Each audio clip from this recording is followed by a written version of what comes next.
Malcolm from Fonthill Mill Co has been working away on this sick river boardroom table. It's looking sick. He's getting close. I can't wait to have this in the bullpen.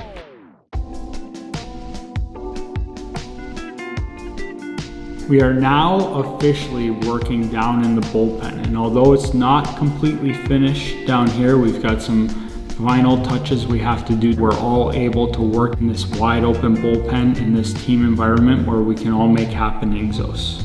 The bullpen is nice. I can't wait until we get some actual real permanent desks and permanent chairs, and it's a little more functional and organized. Then I'll be very happy. I love that we're finally in the bullpen. We get to use the big open office. I do feel like I'm more productive. I'm a little bit more comfortable down there at the new desk than sitting at Joe's desk that was too high for me here. It's kind of a good atmosphere to go in and make sure you crunch through everything and get it done. We just had a buyer reach out to us here at Right Choice inquiring about a property here in Wainfleet.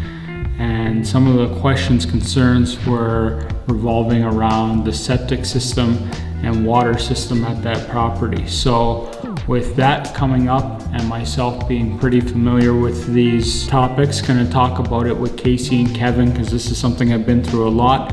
So we'll start with septic. Septic's country properties in Wainfleet. What they want is for new land, 2 acres, so that septic can work on it. Where the big expenses are too, a whole septic system is roughly about 30 grand. The tanks are somewhere about 7 or 10, and then the bed is about 20. And like, the bed is more expensive, but the parts aren't a whole lot. The most expensive, the digging, and to raise the bed, they raise it with sand, and that's like the expensive part of it. But that's roughly how it works. We had a good talk with Joe the other day about septic systems, and it was really good to sit down with him he's got a septic and he's been in Wainfleet his whole life, so he knows a lot about septics and he's got good connections. I haven't done a lot of business with septics, but I've got family who've used them, so I understand the concept of them and I do understand how they work. But it was good getting discussion with him who had updates on it, different code things that we need to be aware of while we're dealing with these properties. So it was a very good conversation and brought up some things that were new to me, as I'm guessing, as well as Casey, doing most of our work in the city before this. Being from Wainfleet, he has run into this quite a few times, probably more than Kevin and myself, who are new to the Wainfleet area. Just here to preview a property.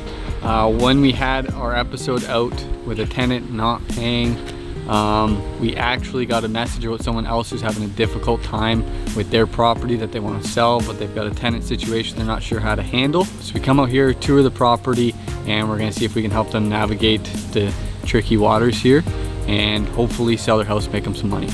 We are dealing with our second tenant situation in Welland now, similar to what we have in Wainfleet. The big difference here is the tenant from the Welland one is not hostile. It seems like they're kind of on board with the process. It's just not what any landlord wants. This tenant is paying rent, I believe, at the moment. There's just some not taking care of the property as well as they should be, but this tenant is certainly actually paying rent and is not nearly as hostile and aggressive as the one that we have here in Wainfleet. We just had the tour with the seller. The tenant was here, but the seller actually came, gave us a little tour.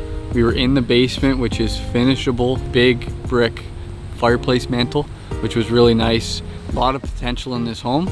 We're just hoping we can help with the tenant situation and help this seller make some money. We've got Malcolm back from Fonthill Mill Co. He's going to be working. What are you doing today on the table? We're going to be finishing up the table here today. What are you doing?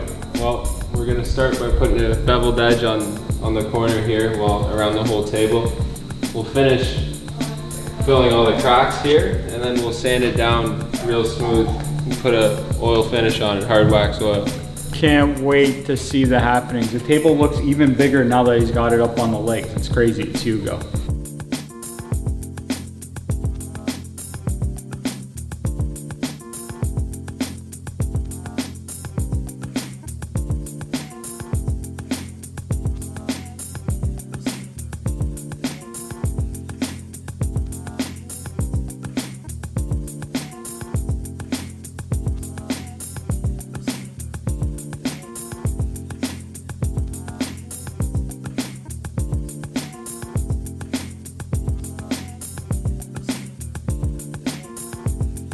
Malcolm from Fonthill Mill Co. has been working away on this sick river boardroom table. He's been here, he's been sanding it for hours. He's put a little bevel on the side. It's looking sick. He even used some type of epoxy that's different than what he used for the whole pour to fill in the little cracks. It's looking sick. He's getting close. I can't wait to have this in the bullpen.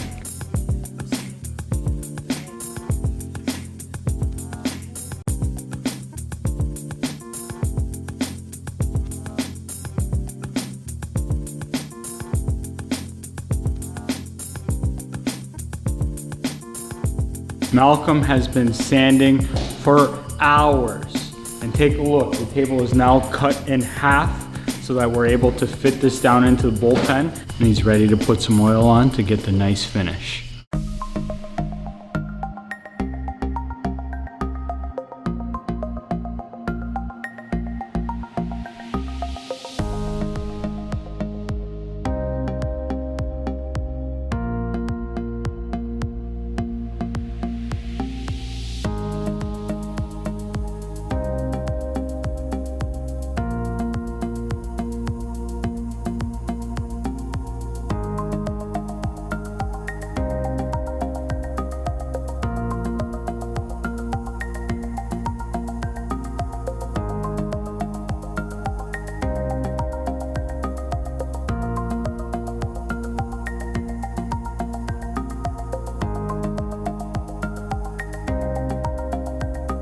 Malcolm just finished putting the only coat, the mono coat of oil on this bad boy. She's gonna dry now. The table looks unbelievable, broski.